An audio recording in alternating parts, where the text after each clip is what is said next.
जय माँ शारदे, सनातन धर्म की जय हो, वंदे मातरम। प्रिय दोस्तों, मैं श्री शारदा शतक से अगले चौपाई के बारे में आपको बताने जा रहा हूँ। जब मधुकैटभ ने देखा कि सर्वत्र जो है पारावार समुद्र ही फैला हुआ है, वहाँ भूमि नहीं है, तो उसने विष्णु भगवान से मांगा कि हमें ऐसी जगह मारिए जहाँ पर पृथ्वी न दिखाई देता हो।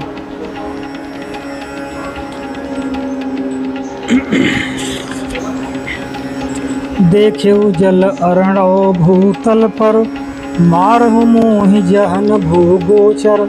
उर्वी दर्श कतहूँ नहीं पायऊ, जानु राखी उर जुगल बिगार्यऊ। तो जब भगवान विष्णु ने देखा कि समुद्र में कहीं जल नहीं है, तो अपने जंघा पर रख करके उन दोनों राक्षसों के हृदय को विदीर्ण कर दिया। भे प्रसन्न सुर अस्तुति कीन्हा, वचनबद्ध भयो दर्शन दीन्हा। तो सारे देवतागण उनकी स्तुति करने लगे और अगले दर्शन के लिए उनसे वचनबद्ध करवाए। दूसरे चरित्र कहो मम मित्रा, महिषकाय लखि भय सुरचित्रा। अब मैं भगवती के दूसरे चरित्र का वर्णन कर रहा हूँ। वैवस्वत मनु ने सूर्य भगवान से कहा कि मैं अब उनके दूसरे चरित्र के बारे में आपको बताने जा रहा हूँ।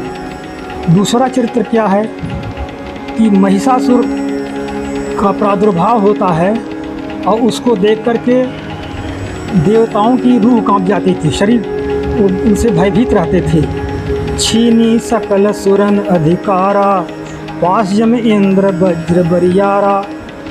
महिषासुर ने देवताओं के सारे अधिकार छीन लिए। यमराज से पास, इंद्र से वज्र जबरदस्ती छीन लिए। वरुण देव नित गागर भरहीं, प्रबल प्रभंजन चांवर ढरहीं। वरुण देवता उनके यहाँ पानी भरते थे और पवन देवता उनको चवर डुलाते थे।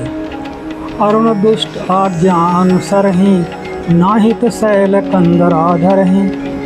और सूर्य भगवान उस दुष्ट की आज्ञा का अनुसरण करते थे या फिर उनके डर से ये लोग पर्वतों की कंदराओं में समा गए।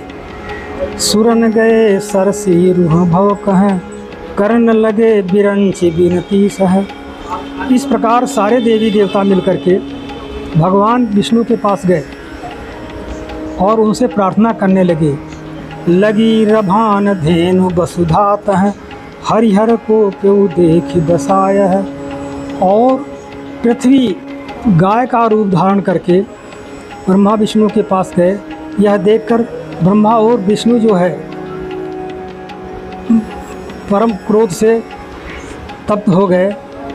प्रगट्यउ तेज पुंज तेहि काला, देवी रूप भयो तत्काला। तो उनके तेज पुंज से एक देवी का रूप प्रकट हुआ। विधिहर सर सुर सकल बरु था, दीन्हो निज निज अस्त्रन जू था। तो सारे देवता ब्रह्मा विष्णु महेश और अन्य देवगण अपने अपने अस्त्रों से देवी को सुसज्जित किया। असुरन अनयन भे लखि रूपा, तेहि सम नहीं को दिव्य अनूपा। उनके दिव्य प्रकाश से सब राक्षसों की आंखें चौंधिया गई उस दिव्य अनूप को देख करके। आनन अरुण भयो मधुपीवत, छाण्यौ एकन असुरत जीवत। और भगवती जो है जब मधुपान करने लगी तो उनका मुख लाल हो गया और उन्होंने एक भी राक्षस को नहीं छोड़ा। देख दशा को क्यों महिषासुर, चला मतंग रूप धरि सुंदर। जब देखा कि हमारे सारे राक्षस मारे गए हैं तो महिषासुर जो है हाथी का रूप धारण करके प्रकट हुआ और करसन लगे सिंह निज कर से, कर कट गयो मातु के अस्ते।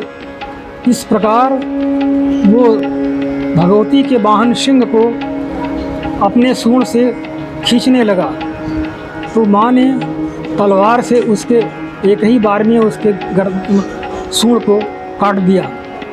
धार्यउ रूप तुरत बड़ भैसा, काट्यउ सुर मम सन छल कैसा।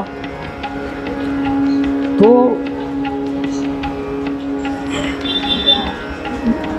वो हाथी का रूप से तुरंत भैंसे का रूप धारण कर लिया।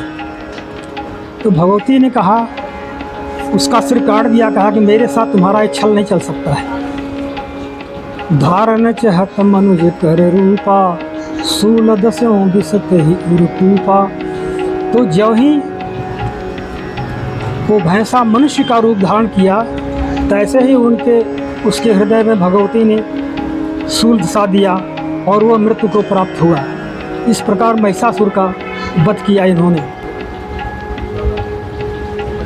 सुरबंदना बहुत विधि कीन्ही, जनरंजन धरणी सुख दीन्ही।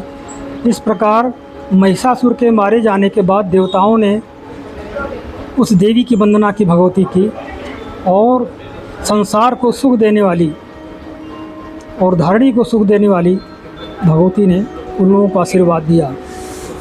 तीसर चरित कहूँ मम गाई, सरस्वती रूप धरो जब माई।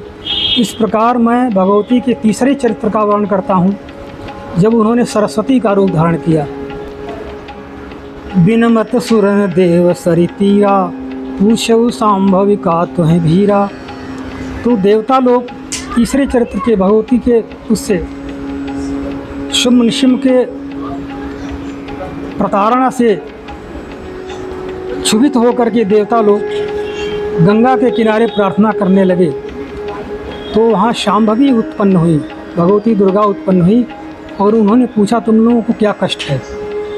तो दोस्तों, मैं इस प्रकार से आपको इतने चौपाइयों का अर्थ बताया। अगली एपिसोड में मैं दूसरे चौपाई का अर्थ बताऊंगा। तब तक के लिए धन्यवाद।